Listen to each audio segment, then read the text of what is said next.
అందరికీ నమస్తే అండి. దేశవ్యాప్తంగా కూడా 24 రాజ్యసభ స్థానాలు జూన్ నెలతో ఖాళీ అవ్వబోతున్నాయి.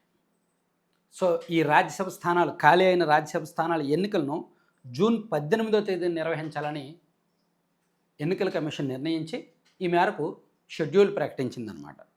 ఈ షెడ్యూల్ ప్రకారం జూన్ 1వ తేదీన ఎన్నికల నోటిఫికేషన్ ప్రకటిస్తారు. జూన్ 8వ తేదీ వరకు నామినేషన్లు స్వీకరిస్తారు. 9వ తేదీన నామినేషన్లు పరిశీలిస్తారు. 11వ తేదీ వరకు నామినేషన్ల ఉపసంహరణ గడువు ఇచ్చారు. అండ్ 18వ తేదీ ఎన్నికలు జరుగుతాయి. అదే రోజు సాయంత్రం ఓట్ల లెక్కింపు పూర్తయ్యి, సో మొత్తం మీద జూన్ 20 కల్లా ఎన్నికల ప్రక్రియ పూర్తయిపోద్దన్నమాట. ఇందులో దేశవ్యాప్తంగా 24 స్థానాలు ఖాళీ అవుతుండగా, మన రాష్ట్రంలో ఆంధ్రప్రదేశ్లో 4 స్థానాలు ఖాళీ అవుతున్నాయి. అందులో ఒకటి ప్రస్తుతం తెలుగుదేశం పార్టీ తరపున ఉన్న సానా సతీష్ గారు, ఆయన కూడా పదవీకాలం పూర్తయిపోతుంది. అలాగే వైసీపీ తరపున రాజ్యసభ సభ్యులుగా ఉన్న పరిమళ నత్వానీ గారు అండ్ ఆళ్ళ అయోధ్యరామిరెడ్డి గారు, సుభాష్ చంద్రబోస్ గారు, పిల్లి సుభాష్ చంద్రబోస్ గారు, వీళ్ళ నలుగురు పదవీకాలం కూడా పూర్తయిపోతుంది. సో ఈ 4 కూడా పూర్తిగా కూటమి ప్రభుత్వానికే దక్కుతాయి.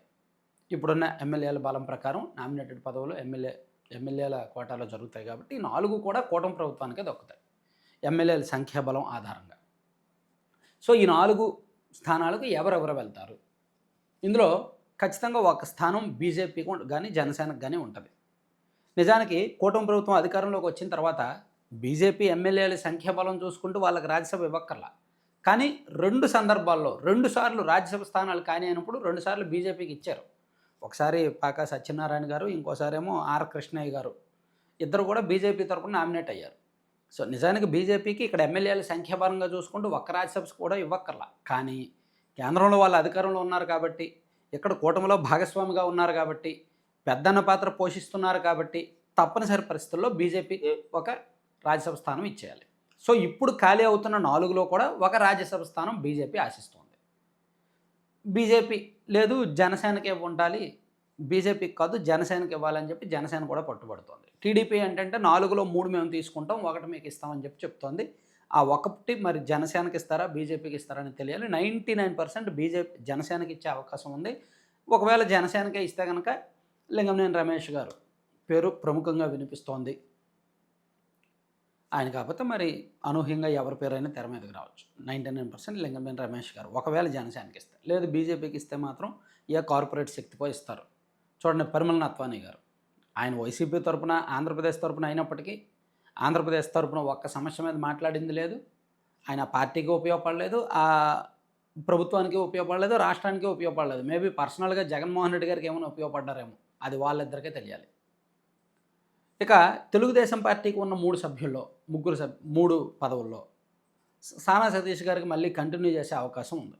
ఎందుకంటే సానా సతీష్ గారు నారా లోకేష్ గారికి అత్యంత సన్నిహితంగా, నారా లోకేష్ గారికి చుట్టుపక్కల ఉన్న అత్యంత కీలకమైన వర్గంలో ఆయన కూడా ఒకరుగా ఉన్నారు. సో ఆయన ఢిల్లీ స్థాయి వ్యవహారాలు బాగానే చూసుకుంటున్నారు కాబట్టి సానా సతీష్ గారికి 99% ఇచ్చే అవకాశం ఉంది. ఒకవేళ ఆయనకి లేని పక్షంలో కిలార్ రాజేష్ గారికి ఇచ్చే అవకాశం ఉంది అనేది ఒక చర్చ, ఒక పుకారు. వీళ్ళిద్దరిలో ఎవరికో వాళ్ళకి కన్ఫర్మ్. ఇక మిగిలిన 2 ఎవరికి ఇస్తారు? చాలా పేర్లు ఉన్నాయి తెర మీద, చాలా పేర్లు తెర మీదకి వస్తున్నాయి. భాష్యం రామకృష్ణ గారి పేరు ఆయన ఆశిస్తున్నారని ఆయన పేరు ఒకటి తెర మీదకి వస్తుంది. అండ్ గల్లా జయదేవ్ గారికి ఇస్తారని ఆయన పేరు తెర మీదకి వస్తుంది. అండ్ దేవినేని ఉమా గారికి ఎమ్మెల్యే సీట్ ఇవ్వలేదు కదా, ఆయనకి ఇస్తే బాగుంటుందని ఆయన పేరు తెర మీదకి వస్తుంది. ఇలా చాలామంది రకరకాల పేర్లు తెర మీదకి వస్తున్నాయి. కానీ నాకు తెలిసి ఏది కూడా ఊహాతీతం, ఏది కూడా ప్రస్తుతానికి పార్టీ నుంచి రకరకాల పుకార్లే తప్ప లీకుల్లో.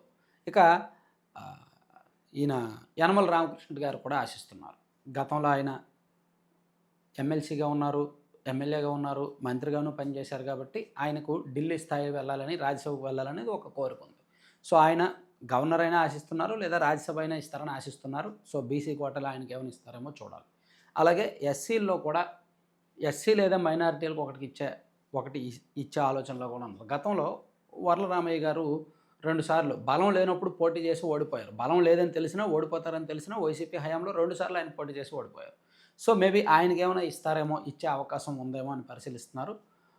అంటే ఇదంతా కూడా రకరకాల సోషల్ మీడియాలో వస్తున్న పేర్లే, ఏది కూడా కన్ఫామ్ కాదు. కాకపోతే వరలరామయ్య గారికి ఇంకా వాళ్ళ అబ్బాయి ఎమ్మెల్యేగా ఉన్నారు కదా, కాబట్టి అంత ఇచ్చే అవకాశం లేదు, ఇవ్వకపోవచ్చు మేబీ. సో ఎస్సీల్లో ఇంకెవరైనా ఉన్నారా అనేది చూస్తున్నారనమాట. అండ్ మైనారిటీ వర్గాలకైనా. సో ఒకటి కమ్మ లేదా కాపు, ఒకటి బీసీ, ఒకటి ఎస్సీ లేదా మైనారిటీ ఇవ్వాలనేది తెలుగుదేశం పార్టీ ఆలోచన. అయితే ఒకటి మాత్రం గుర్తుపెట్టుకోవాలి, రాజ్యసభ స్థానాలు అనేవి కంప్లీట్గా పైరవీలు లాబింగ్లకు సంబంధించిన వ్యవహారం. కంప్లీట్గా ఇందులో ఆర్థిక శక్తులకు, కార్పొరేట్ శక్తులకు అక్కడ ఎక్కువగా చోటిస్తారు. ఏ రాజకీయ పార్టీలైనా చేసేది అదే. కాబట్టి ఇక్కడ తెలుగుదేశం పార్టీ కూడా దానికి అతీతం కాదు. సో రాజ్యసభ ఎవరికి ఇస్తారనేది అనూహ్యంగా కొన్ని నిర్ణయాలు రావచ్చు. ఈవెన్ జనసేన పార్టీకి ఇచ్చినప్పుడు జనసేన పార్టీ లింగంనేని రమేష్ గారికి ఇచ్చిందనుకోండి, ఆయన ఏంటి, ఆయన పార్టీకి బ్యాక్ ఎండ్లో వర్క్ చేశారు. ఆయనకి ప్రజా సంబంధాలు పెద్దగా ఉండవు. పార్టీ సంబంధాలు ఉండొచ్చు, పవన్ కళ్యాణ్ గారితో సంబంధాలు ఉండొచ్చు, ప్రజా సంబంధాలు ఏమీ ఉండవు కదా. సో ఆయనకు మేబీ ఇస్తే ఇవ్వచ్చు. ఆయన కూడా one of the corporate, one of the లాబింగ్లో భాగమేనమాట. సో టీడీపీ కూడా అటువంటి వాళ్ళకే ఇచ్చే అవకాశం ఉంది. అంతే తప్ప పబ్లిక్లో మంచి ఇమేజ్ ఉంది, మంచి మాస్ ఇమేజ్ ఉంది, సో వీళ్ళు పార్టీకి ఉపయోగపడతారు, ప్రజా సంబంధాలు బాగున్నాయి, రాష్ట్రానికి ఉపయోగపడతారు అనే వాళ్ళని చూసుకొని అయితే ఎవరనమాట. ఎవరు బాగా పైరువీలు చేయగలరు, ఎవరు బాగా లాబింగ్లు చేయగలరు, ఎవరు బాగా బరువుగా తీసుకురాగలరు అనేది చూస్తారు. ఏ పార్టీ అయినా చూసేది అదే. సో ఇక్కడ రకరకాల ప్రయత్నాలు అయితే జరుగుతున్నాయి, భారీగా ప్రయత్నాలు జరుగుతున్నాయి. ఎవరి ప్రయత్నాలు, ఎవరి ట్రయల్స్లో వాళ్ళు ఉన్నారు.